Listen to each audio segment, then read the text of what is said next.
It's that time. First Take. Good morning, everybody. Hope you all had a wonderful weekend. Welcome into another week here on First Take. What's up? What's Max up? Kellerman, Stephen A., Molly Karen. What's up, big boy? Welcome back. Great job Saturday night calling that fight. Appreciate it. I watched. Hey, you. Okay. I watched. Did you guys have fun on the road last week, too?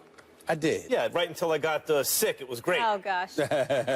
we need to get this man some vitamins, some tea, some drinks. Hey, I got to do one quick thing before we start. Happy belated birthday. I didn't know last week. You didn't tell us. Yeah, I didn't know. And I felt terrible. Happy belated birthday to Max. Also, happy birthday to our producer, Brian Bork. And it's also his mom, Karen, and his fiancée, Katie's birthday as well. So Greenie and I have the same birthday. Oh, it was Greenie's birthday, too. Stop the presses. What? Brian Bork got a fiancée? Yes. It's her birthday. And his mom's birthday. How crazy is that? And well, she happy is birthday lovely. to Mama Bork. Happy birthday to Mama Bork. But Brian Bork got a fiancée. Yes, she's lovely. My brother, I didn't know you had it in you. I did not know. Congratulations. And happy birthday I didn't know to Greenie, that. too. I didn't know that. Okay, Max, okay. I don't know if you got to celebrate at all. I know it's been a crazy few days for you, but happy birthday. Thank you very much, Molly. All right, so coming up, A-Rod, he's calling it quits. So does the controversial star belong in the Hall of Fame? Don't miss that discussion in just a bit. But we start with the NFL and that debacle. We almost had football. It was a disappointing night for NFL fans who hoped to see the Packers and Colts line up in the Hall of Fame game in Canton, Ohio. Instead, the game was canceled earlier Sunday due to unsafe field conditions. So both teams expressed their concerns about player safety as crews worked on the area around the midfield logo. So the issue actually stemmed from the paint used on the logo and in the end zones. Stephen A., this was crazy. Is this a big deal or no big deal? Well, it's a big deal in this respect. You got paying customers out there, and it's not like a typical game where, you know, the game is local and you're going to see your local team who you support, et cetera, et cetera. This is the Hall of Fame. It's in Canton, Ohio. You got people coming from all parts of the country descending upon Canton, Ohio for this weekend's festivities. Obviously, guys getting inducted into the Hall of Fame and then, you know, culminated with the Hall of Fame game. We understand why the game was canceled. We get that.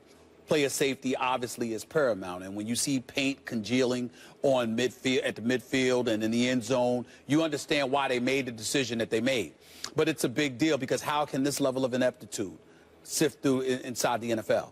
You are a multi-billion-dollar establishment. Now, there are people that are going to say, hey, well, the Hall of Fame is separate than the NFL itself. And David Baker, the president of the Hall of Fame, a massive, massive dude, by the way. You might talk about him today, but it's going to be from a distance. You ain't going to say anything to his face. I can tell you that much. But it's one of those situations where even though it's separate and apart in terms of its operating procedures from the NFL, the buck stops with the NFL. It's the Hall of Fame game. It's the National Football League. It's National Football League Hall of Famers that were scheduled to be in attendance, that were going to be honored, obviously, not just Saturday night, not just Friday night before that, but the Sunday festivities and what have you. To allow this mistake to take place is just a sincere lack of judgment. It's egregious in terms of its ineptitude. And, you know, I agree with my man Randy Moss, who did an exceptional job debuting here with ESPN yesterday. He called it just like it should be called. Somebody needs to be fired for something like this. I mean, and don't come to me talking about it's enough that you're giving people their money back. Well, are you giving them money back for their hotels? What about gas money for people that drove there? Yeah. You know, there's a lot of expenditures that took place. It isn't just about who walked through the turnstiles. It's the trip that they made there. It's months of planning. It's so many things that go into it for the paying customer. And the NFL, who prides itself more so on making money than they do anything else because they're exceptional at doing so, is supposed to be about the business of ensuring that we all get exposed to an exceptional product. And if it's not exceptional, let it be because the players out on the field and the coaches out on the field aren't performing their due diligence because they're going up against opposition that are going to do everything they can to derail them. Don't let it be because of something administrative. Don't let it be because of folks working out on the field. Don't let it be because of monotonous, mundane stuff that you automatically are supposed to know you're supposed to take care of. The fact that the National Football League, and I'm putting it on them, can allow this to happen is as bad as it gets. It shows, whether it be a dereliction of duty, a flagrant level of ineptitude, whatever you want to call it, This falls at the doorstep of the National Football League because the buck stops with them. There would be no Hall of Fame game were it not for the National Football League. And since your name, your cachet, that three-letter brand is attached to it, how could you allow this to happen? Inexcusable. I can't believe this. You're starting in with me right away on a Monday. First thing on a Monday, you're starting in with me with Sure. This is no big deal, Stephen A. It's no big deal. Look, Really? there is, sure, you're right. For the thousands of paying customers, it's a big deal. But it's being broadcast to millions, not thousands. So for the vast majority of people who are, for some reason, kind of mildly interested in this game, which is beyond me, it's no big deal. Football, first of all, and by the way, if you bought tickets and plane and hotel and all that, you're right. It's a major inconvenience. And I don't want to say you're paying a stupid tax. It's not fair to people who are interested in the game. But football doesn't lend itself to exhibition.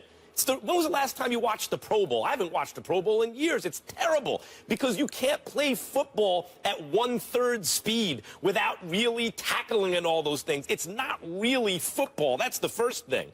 And this is an exhibition game. And not only that, it's an extra exhibition game. You don't need that fifth game if you're these two teams. And it's only there because the NFL is really here piggybacking the fact that there is a Hall of Fame induction ceremony, so you can use that to pump up one extra exhibition game for which the teams get paid, the networks make money, and the players make very, very, very little compared to what they actually make. The interest in this game escapes me entirely. But the blame on Goodell here, I think, is also misplaced. It's the Pro Football Hall of Fame. You are absolutely right when you say, look, it's the NFL that's really the engine here. Because the NFL is synonymous with professional football. That is true. In the spirit of it, it's true. But the actual Hall of Fame is the Pro Football Hall of Fame. And therefore, Goodell doesn't really have complete oversight the way he does in the NFL. Would you be interested to know, and it may surprise some, how many field-related cancellations have there been due to field conditions since Goodell has been commissioner of the NFL? Zero. Haven't been any. This, if anything, kind of makes Goodell look kind of good because look what happens when I'm not in charge. Events get canceled. I think, if anything, it makes him look kind of good. I don't think it's that big a deal. Well, first of all, I mean, as I've gotten to know you throughout the years, but specifically over the last 2 weeks. Why am I not surprised that you would take this position? I mean, far be it for the viewing audience to matter. I mean, according to Max Kellerman, I mean, yeah, you understand why the people that paid their hard-earned money and walked through the turnstiles and drove there and paid hotel fees. I mean, a year in advance. Yeah, we understand a scintilla of sensitivity that goes in their direction. But the viewing customer who was looking forward to watching it on television, that got no gains, okay? A 7-year-old nephew of mine that sat up there, or actually a friend, the 7-year-old nephew of a friend of mine that was looking forward to watching the game yesterday and was like, oh, yeah, he's disappointed because he was looking for, that doesn't matter because it was on TV. He'd have been more disappointed if you would have seen that so-called game. We're looking forward to watching the game, okay? We're looking forward to seeing some semblance of NFL football. NFL is king. Do you realize, Don't do this on a Monday morning. Don't do this to me on a Monday morning. Do you realize this, Max Kellerman? Do you realize that chances are the NFL Hall of Fame game last night, as meaningless as that game is to you, probably would have outrated viewership for the Olympics? Do you realize that? That's commentary on the Olympics. Excuse me, that's commentary on everything. Because the fact of the matter is, when it comes to the NFL, it usually outrates everything. That's why it's king. That's why it's usurped baseball as America's national pastime. That's why we look at the NBA, which is considered like one of the top 2 sports worldwide. But in America, it ain't even close to being number 1 because it's the National Football League. We've got pastors that literally schedule their sermons around Sunday football. Let me make sure I go in a little bit earlier today. Let me make sure I get my congregation out of here by 12 noon because kickoff is 1 o'clock and I can get them out of here by 12 noon. Shake a few hands, kiss a few babies, act like I'm a politician and not just a pastor or a minister. Oh, guess what I will do? I will be out of there by 12:15, 12:30. I will get home in time for kickoff and I will make the game. This is what goes on in America. Now, Max Kellerman moment, being the boxing aficionado that he is, traveling the world over to give us such a pugilistic sport. I'm quite sure that somehow, some way, Max Kellerman might get his patriotism lost in the equation from time to time. But in America, okay, football is king. The Hall of Fame matters. The Hall of Fame game matters. And the fact that it didn't take place because some paint congealed at midfield or the end zone is disgraceful. The Hall of Fame matters. Period. The Hall of Fame matters, clearly. Very difficult to get into the Football Hall of Fame. I mean, there's a wait list of guys who belong in there who might eventually get it, but it's a serious thing. I'm not saying anything against the Hall of Fame. I'm talking about football exhibition, period. You talk about boxing. Boxing also does not lend itself to exhibition. Sports that require... Really? No, exhibition, no. Sports that require, you know, how does a football team, how do you know who's going to win? You got to watch the line play. You got to see who is fully invested, not this kind of halfway tackling, let's avoid injury. Let me ask you something. When you watch Hard Knocks or something in the summer, right? It's August, you're like, oh, I cannot wait for NFL season. Every time you see some NFL films, you're like, I can't wait for NFL season. Are you thinking about the preseason? No, but here's the thing. That's me in a minority because I'm suffocated by the world of sports in a way that the average Joe is not, because I do this for a living. Secondly, and more importantly, you have to remember when you're alluding to that the sort of half-hearted effort that is put forth, those are from the dudes who know they're going to play, who know they're going to be on the roster. But by and large, particularly when it comes to those last 3 quarters, sometimes 3.5 quarters this early, you got a whole bunch of guys playing for a job in the NFL, and they're going all out. Now, granted, they're not the marquee major players, but the flip side is they're better than most of the cats out here aspiring to be football players, and they're in a position to possibly make the team, and they've got to show themselves. So we do want to see that to some degree. In the end, all of that is irrelevant. The relevant part of this conversation is very clear and simple. The NFL is a multi-billion-dollar conglomerate. This is what you do. You bring in excess of $18 billion annually.